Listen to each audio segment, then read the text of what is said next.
Several of their popular short comedy skits have been turned into full-length films. I don't care! Care about this? Huh?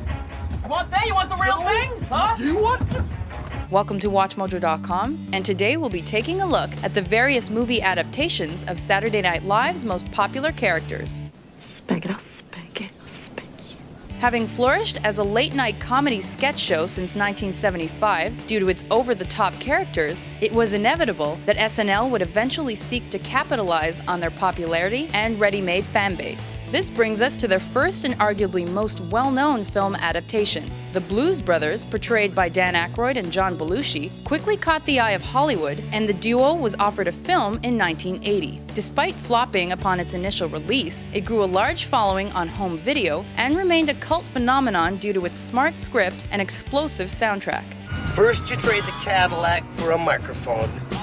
Then you lie to me about the band.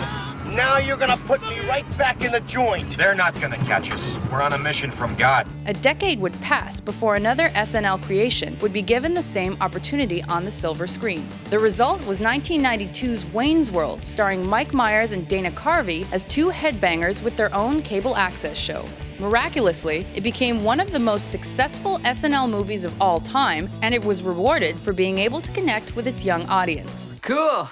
Yeah, we'll stay and hang around with yous. As a result of its financial success, it was given a sequel the following year. Sadly, the follow-up was unable to recapture the spirit or attention of its forerunner. However, it was still infinitely more successful than 1993's Coneheads, which simply confused moviegoers who were unfamiliar with the original sketch.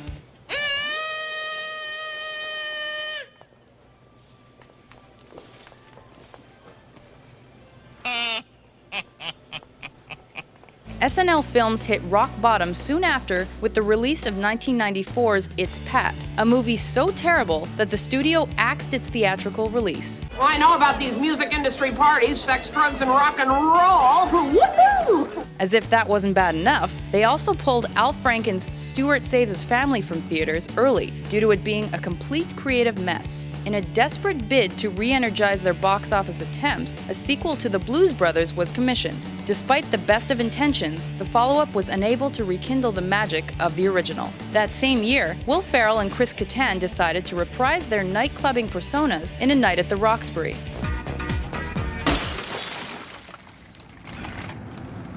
I broke the window again. Despite some hilarious moments, it was heavily panned by critics for continuing the trend of featuring one-note performances and a plot which had been stretched well past its welcome. And wouldn't you know it, Molly Shannon then got her shot with Superstar, based on her annoying and semi-creepy schoolgirl persona. What are you doing with your hands? Sometimes when I get nervous, I stick my fingers under my arms and I smell them like that. While that film missed the mark as well, it did manage to outperform The Ladies' Man, a film considered to be one of the least funny comedies ever made. Yeah, we did some pretty messed up junk. At the same time, Mike Myers personally canceled the pre-production of the film based on his German character Dieter from Sprockets. Unfortunately, this bid to save his reputation as a comedian cost him $3.8 million in a lawsuit with Universal Studios. It was another decade before SNL made another attempt at full-length movies. What the?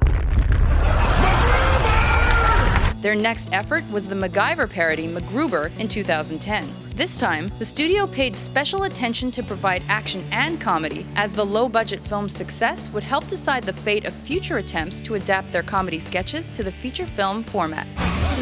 How did you know I was wearing a bulletproof vest? You're wearing a bulletproof vest? Awesome.